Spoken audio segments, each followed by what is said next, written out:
In this clip, we're about to witness a former advisor to Donald Trump totally unravel when posed with a straightforward question. Folks, this is absolutely worth watching, so stick around until the very end. As always, let's view it in its entirety, and I'll share my opinions with you all once it's over. It's funny that you think that he's taking a dig. Do you not think that when an 82-year-old man is arrested for posting something on Facebook, that is not a form of censorship? Well, it depends what he posts, doesn't it? It depends if it's legal. Well, what did that 82-year-old man post? Well, let's back up a minute here. If we are starting to scrutinize everything that someone says, if we're arresting them because it is hate speech. What is that? You mentioned a specific case there. What is it this 82-year-old was arrested for? Honestly, I can't remember, but what I do remember... You're telling me that it's outrageous that an 82-year-old man was... Back up a minute. No, sorry, this is important because you just said this is an example of free speech under threat in the UK, but you can't tell me what he was arrested for. I don't remember the exact... So why are you bringing it up then? I brought it up as an example that if we are scrutinizing what an 82-year-old man posts on Facebook... But you can't assess that without knowing what he said, can you? Well, you know what? Let's just say I brought up a wrong example because I don't have the context of it. Could it possibly be because it's all a load of nonsense and free speech isn't under threat in the UK at all, which I think you've just demonstrated respectfully? You know what? I've been there I've lived in the UK for 24 years. And yes, I do believe that censorship, it started with political correctness. Right. And as political correctness moved from accusing people of microaggressions and then people getting triggered over what somebody said, it has been a form of putting a speech straitjacket on people. So what can't you say in the UK right now without being arrested that you think people should have the right to say? You know what? That's a very good question. It is. Thank you. It is. I can't answer that question. And I can't give you an example exactly. But see, what I find interesting... Sorry, Jane, you've given me an example of free speech being under threat. You can't tell me what the person said. Well, I've asked you for one single thing that you can't say in the UK without the fear of being arrested, and you can't think of anything. It's because Britain still is a country, compared to the United States, by the way, where free speech absolutely exists and always will. Well, we both see it differently then. But you can't give me any single point of evidence whatsoever to back up your idea. Why don't you give me an example of how free speech still exists and censorship is not there? Because you don't get arrested by the police for saying anything that isn't incitement or hate speech in this country. People are free to express their opinions. People are free to give their views. We do not have a police state in this country, unlike, I might say, the way that the United States is going under Donald Trump. Well, you know, that's interesting because it's not going that way with Donald Trump. It was going that way, and it's now reversing itself. Right. So banning journalists from the White House because you don't like what they've written, demanding the impeachment of judges because you don't like what they've ruled, sacking government officials because they've dared to criticise you at any point in recent years, defunding universities because they're not doing what you do, threatening law firms if they don't toe the party line, defunding media organisations that you think are against you, arresting students because of what they've written on social media, and ramping up checks of people entering the UK to check they haven't posted anything on Facebook that you don't like, doesn't amount to any sort of attack on free speech. That's really twisting things without the specific examples. You're giving... No, you're giving examples the same way I gave the example of the 82-year-old man. But you didn't give any examples, and I've just given you 10. No, you've just given me a very biased perspective. Bias is facts. All of those things have happened. Which of those haven't happened? Have journalists been banned from the White House under the Trump administration?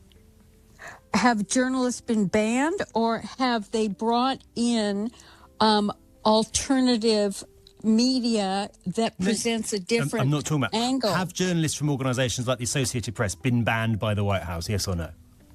Yes, they have. Right. Have judges been threatened with But wait a impeachment minute. because the White House doesn't like their rulings? Wait Yes a or minute.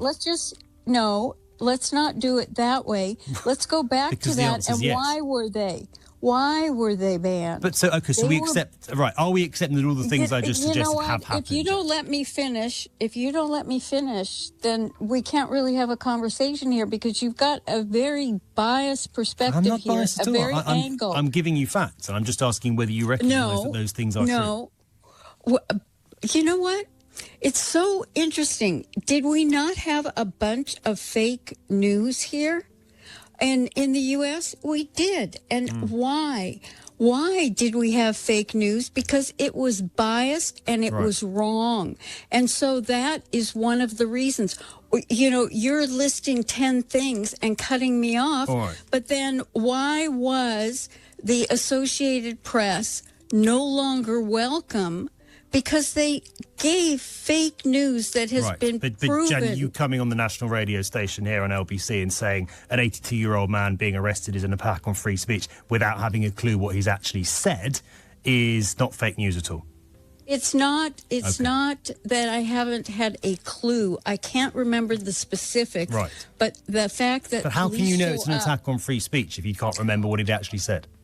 Well, you know, it's very interesting because you started this off by saying J.D. Vance had a dig. And so we don't get to have an intelligent discussion about whether there really is censorship going on, if people are afraid to speak out. But he has had a dig, and that's his own language. He said previously when he talked about the UK... No, you called it a dig. Well, This clip is a prime example of why, when folks on the far right start wailing about free speech under attack, it's crucial to ask them for specifics, because as soon as you do, their argument tends to crumble. Enter Dr. John Halahaz, once a Trump advisor, an academic, and a self-declared champion of free speech. She presents herself on a national UK radio show, armed with what she believes is a groundbreaking case.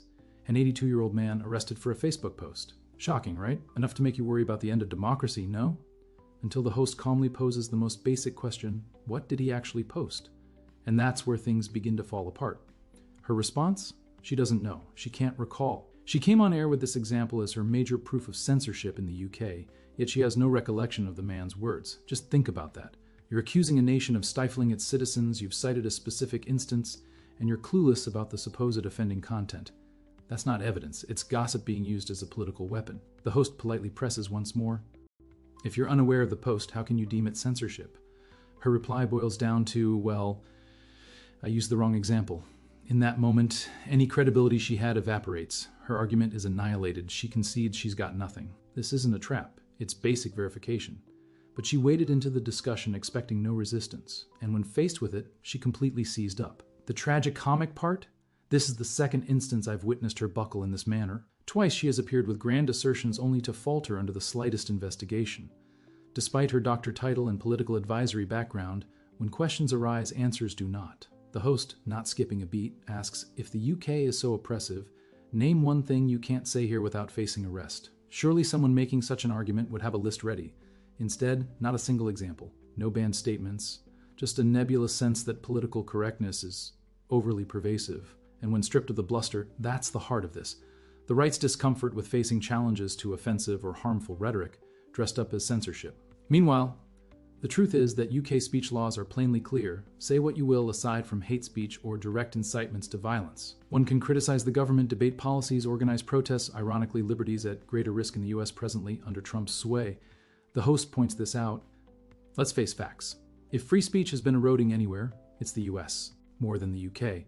Just check Trump's legacy, banning White House journalists he disagreed with, calling for judges' impeachment over unfavorable rulings, dismissing government staff for performing their duties, defunding universities over, their speech policies, pressuring law firms to align with MAGA views, chopping funds for media that criticized him, encouraging protester arrests, even floating the idea of ideological tests for immigrants. Jan Halahaz stood by Trump while these things unfolded. The host lists 10 solid cases, querying her if they alone happened, Instead of an honest discussion, she defaults to fake news cries, an overused line to dodge harsh truths. She picks apart a single example, attempts a do-over spin, and gradually concedes that yes, these actions occurred, but they somehow don't matter because she insists. Here, the hypocrisy is stark. On one side, she wails about UK censorship without citing a sole instance. Meanwhile, when faced with documented US leaders, specifically Trump's use of state authority to quash critics and speech, she minimizes or justifies it. It's a double standard that reveals the underlying motive. It's not about free speech, but about defending one's camp at all costs. The political correctness bogeyman is smoke and mirrors. No one's getting jailed for policy criticism. But when speech becomes harassment, hate speech, or serious threats, there are repercussions. That's not censorship, that's accountability. And accountability is what the far right despises, not that their speech is suppressed, but that it's held accountable. Ironically, her entire presentation ends up showing the reverse of her intention. If Britain truly were the oppressive speech restrictor she purports, she wouldn't be freely critiquing its government live on air with zero legal fallout. Her ability to do so, and face real-time challenges, proves free speech is thriving, yet here she is, fumbling over half-remembered notions with no substantial case, visibly flustered as each claim disintegrates. It's almost painful to witness. Her frustration mounts as she realizes she has no ammunition, left with only tone and evasions. From a communication standpoint, this illustrates perfectly what comes from relying on slogans without substance. Free speech under siege is a compelling line until asked, okay, prove it, at which point it's fact or fiction. In this scenario, it's fiction. Twice in a row for her. That's where this clip hits home. It's not merely her defeat in debate. It's her entering the studio, convinced she's unveiling proof of a speech suppression crisis, leaving after showing, on air, her inability to substantiate her own claims. For viewers, that's a win beyond the host. It's a clear demonstration of why these free speech panic narratives unravel under simple questioning. So when voices in the US, notably from Trump's GOP wing, warn of a non-existent free speech collapse in Britain, remember this moment. Recall how loud voices on the topic often have so little evidence. And bear in mind that when they back leaders aggressively gagging the press, punishing dissenters, and suppressing opposition, their sudden advocacy for free speech sounds as hollow as it gets.